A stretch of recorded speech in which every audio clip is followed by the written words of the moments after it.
All right, so the 2026 NBA draft has ended. The dust has settled a little bit. So now it's time to give you my thoughts and my recap on the 2026 NBA draft and tell you what I think about the picks, what teams did right, what teams did wrong. There is no winners and losers because there's just so many good picks, and we're gonna see what's gonna happen with these picks, hopefully in the future. But let's get right into it. AJ DeBonta was the best pick for the Wizards. I mean, there was talks about Darren Peterson being the number one pick, but all of us, I thought, always believed that AJ was the number one strictly because it's just a better fit. It's a better fit. Okay, Trae Young, Anthony Davis, Keyshawn George at shooting guard. You put AJ DeBonta at the three, and then you come away with Alex Sarr as a center, or maybe you put Anthony Davis at the center.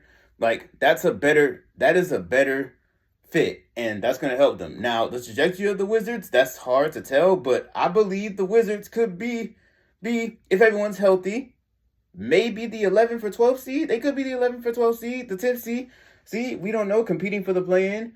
But again, it's all about what step AJ takes and how good he is. And I believe AJ is going to be very good this year. Moving on to the second pick, Darren Peterson was the best pick for the Jazz and the best fit. Keontae George has a running mate now. Keontae George is very good, scored 23 points. I believe Darren Peterson's going to fit seamlessly into that role of shooting guard and not point guard, along with Ace Bailey, Lloyd Markkinen, and then whoever's playing center, whether that's Walker Kessler, Kyle Filipowski, who else, Jaren Jackson, the whole shebang. Bang. A lot of people are high on the Jazz because they believe, they believe the Jazz could be like the sixth seed. Not gonna go that far, but they can be a play-in team with the current roster when healthy. And it shows that tanking actually works. Tanking actually works and works. Joking aside, Darren Peterson could be Dwayne Wade. Not saying he will be, not saying he's gonna be better than Dwayne Wade, but he shows traits of a Dwayne Wade that I like, and maybe he can show that he is very good, and he can show the world and prove to them that he can stay healthy and he can be consistent, because that's the main thing that the media, mainly Stephen A, was talking about and criticizing him on. Like, we couldn't trust him. He was always hurt. He was always missing. He only played what is it, 23, 21 games this year, and AJ DeBouncer played like 35.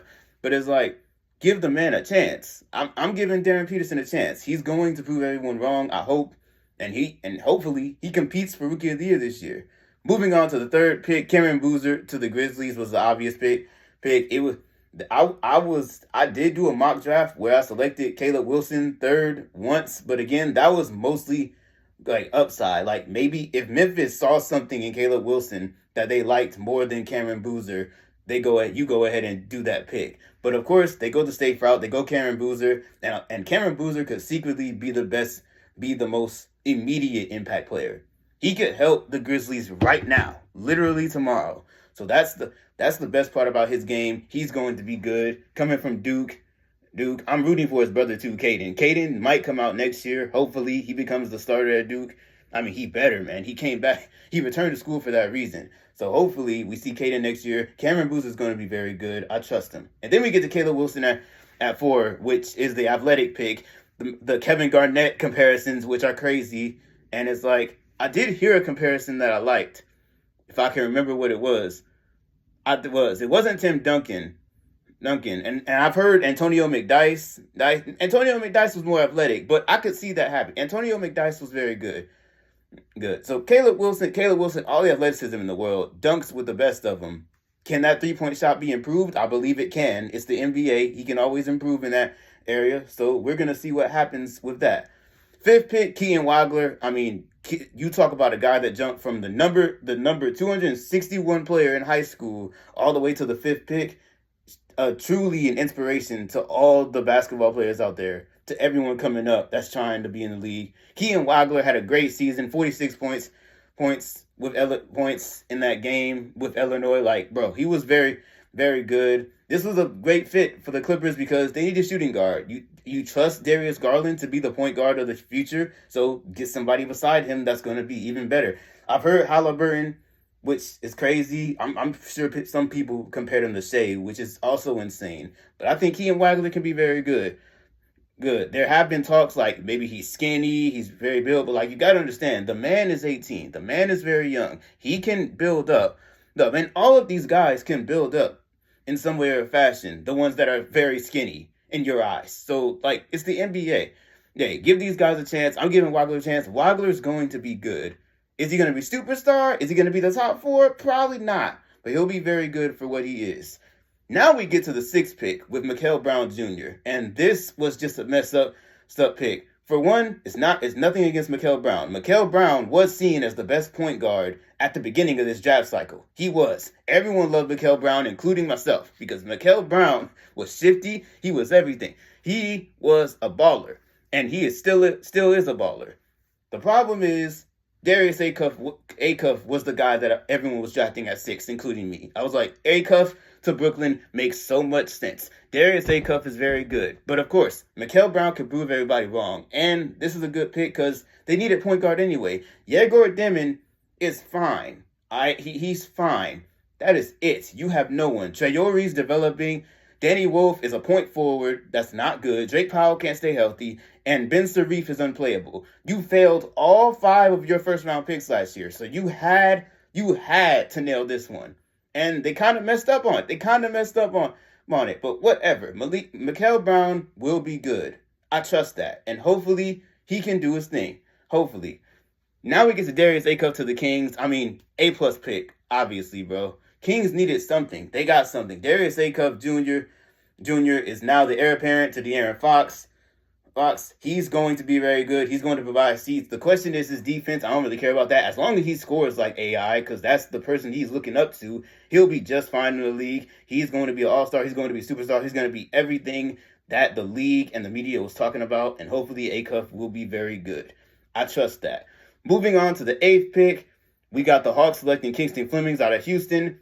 A very shocking pick. I thought it was going to be Ade Mara. I did not want Ade Mara in Atlanta, mainly because he was slow. I get it, the size and everything, the 9-inch standing reach and all that, but I did not want him here because it was going to be another slow center that wasn't going to do anything offensively, to be honest, and he was just going to be a body out there. But we got Kingston Flemings, a point guard that we really needed, and I love that because CJ McCollum is 34 going on 35. We learned that Nickeil Alexander-Walker is not a 2-point guard. He's better as a shooting guard, which is totally fine. Totally fine. Keep him as shooting guard. And Jalen Johnson is our superstar. So get Kingston Flemings. Take the pressure off CJ McCollum. Kingston Flemings is our future. And I like that. Also, they drafted Zuby Ejiofor out of St. John's. I mean, hustle guy. I love hustle guys. I'm a hustle guy myself. I think Zuby Ejiofor is a great pick. And I love that. We're going to do dual picks in a second, but I wanted to knock that out for real.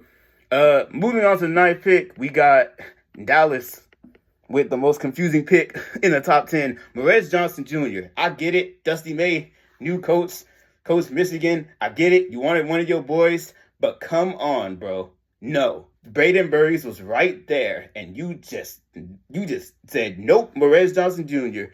Morez Johnson will be good, but again, this only works. This is only a good pick if you trade Daniel Gafford or Derek Lively. You can't have those 3 on the same roster and think Morez Johnson's gonna get minutes. Like that's just a fact. Especially if they're healthy.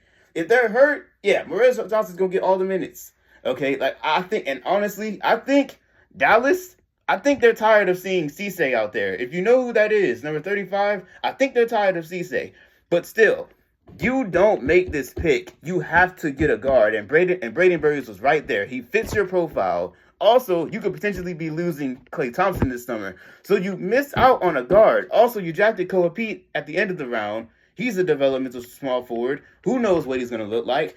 You didn't take advantage of your opportunities, man. You didn't take advantage of none of that, and you have to do better. Simple as that. With that being said, pick number 10, Braden Burries. A+ by the Bucks. They took advantage. They got a guard. They got a guard, and they drafted Nathan Mint. Nathan Mint is an upside pick. Nathan Mint is not good right now. He's a projection. People say Zachary Vidouche. I hope he's not Zachary Vidouche. Let's hope. But Nathan Mint can certainly be a very good player for y'all. Not saying he's gonna be the Giannis replacement. Not saying that at all. But his potential His potential says he could be the Giannis replacement. His potential. But again, he has to get there. He has to work. Braden Burries is already there. Braden Burries is a very reliable point guard that does everything. No nonsense. He's Derek White. You got Derek White. Getting Derek White and a guy who maybe could replace Giannis is an A+ draft. That's very good. Now, of course, Nate Ament could be a bust, which is totally fine as long as Braden Burries is not a bust. And I don't believe Braden Burries is going to be a bust. Number 11, Yaxel Lendeborg to the Warriors. It's a win-now move. Warriors, Steph Curry's 38, man. He's 38. He needed somebody that was going to win now, and Yaxel Lendeborg gives them a chance to win now. Shout out to Yaxel Lendeborg. And then right after him, the league let Aday Mara go to the Thunder. Y'all should be ashamed. But with that being said, Aday Mara is going to be a hit. If there's one team that's going to help Aday Mara be successful, it's the Thunder. He's going to be successful. Like, I've heard them say, this is the counter to Wemby. I'm like, no, this is not the counter to Wemby. This is a guy that's going to help contain Wemby, maybe. Still get dunked on, but he'll probably contain Wemby. Also, he has to be faster. He has to not be slow. And I don't think he's going to be slow in OKC. This could be a really, really good pick, but this could be a really horrible pick. They also traded for Bennett Sturts, who got drafted 16 by the Grizzlies. So, yeah, Bennett Sturts, I don't know where he's going to play. I think Bennett Sturts is more of a move just in case they like move on from Isaiah Joe and everybody, which they very well could because cap space purposes and everything. So Bennett Sturts is a shooter. He's a reliable shooter. He's an upperclassman, an elder player, as Kenny Smith says. Bennett Sturts is going to help them out tremendously as well. So I like that for them. And moving on to the 14th pick. If I could remember, Dalen Swain was the 15th pick for the Bulls. I like that. That's totally fine. Heinz Steinbach, if I pronounced that correctly. Heinz Steinbach from Washington got drafted to Charlotte. I like that pick. It's fine. They needed center help. They really did. Moving on. All right, we're not going to go in order, but we're going to go over the picks that I like. LeBaron Fallon falling to 22 to the Philadelphia 76ers is going to be a steal of the draft, and y'all are going to regret this. LeBaron Fallon averaged 22 points this year. Very good. A sophomore. Very good. And he falls because he's too skinny. But we're good. But mind you, keep in mind, Ibuka Okori went over him to the Pistons, and then Christian Anderson also went over him to the Hornets. I think Christian Anderson is going to be good, especially with LaMelo gone. Now Christian Anderson is going to have all the opportunities in the world. Same with Ibuka Okori. But come on, bro. LeBaron Fallon is better than both of them. And you know this. You know he's better than both of them. So him falling to 22, just crazy value, crazy value. But I got it. Also, Cameron Carr goes to the Lakers. I like that. Cameron Carr is an athletic shooting guard that can shoot with the best of them, and that's very good. He's young. They're going to develop him. Let's hope this doesn't turn into Max Christie, and they just ship him off for Luka Doncic or somebody else, you know what I'm saying? Like, Max Christie, when he was with a Laker, was very good. One of my favorite players. Still one of my favorite players. And they just shipped him off. I hope that doesn't happen to Cameron Carr, because I think Cameron Carr is very good, and I think he's going to be a great depth piece. He could play the 2, he could play the 3. All right? He can help you in a multitude of ways. So, Cameron Carr, I like that pick. The Knicks, Spike Lee said, we got everything we need. And the Knicks somehow walk away with a center in the second round that used to play at Kentucky. Onyeso, he's pretty good. I don't know what he's going to do. Let's hope he does something good. But that's basically the recap of the first round. You know what I'm saying? And most of the draft and my takeaways. Other players that got picked, I didn't understand the Allen Graves pick to Toronto. That was one of the question marks in the class for me. But that's totally fine. That's nothing. You know what I'm saying? Everything else I like. Isaiah Evans to the Wolves is great depth. I like that pick a lot for real. Miami Heat got another point guard, Ryan Conwell from Louisville. That's good. They needed depth. They got it. Let's hope he makes the roster, and let's hope he actually gives them help off the bench. You know what I'm saying? And let's hope Giannis goes crazy with Bam. That's pretty much it. But the NBA draft, bro, NBA draft's always good. 2026, bro, you already know what it is, bro. We gonna see how these draft picks play out. We gonna see how these players pan out in the summer league. I'm so excited for the summer league, bro. Like, I'm particularly excited to see what Adai are gonna look like, and Caleb Wilson. Caleb Wilson with the Bulls. I want to see that so bad. But those are my thoughts, bro. Tell me what y'all thoughts in the comments below, and y'all have a great day. I'm gonna see y'all later.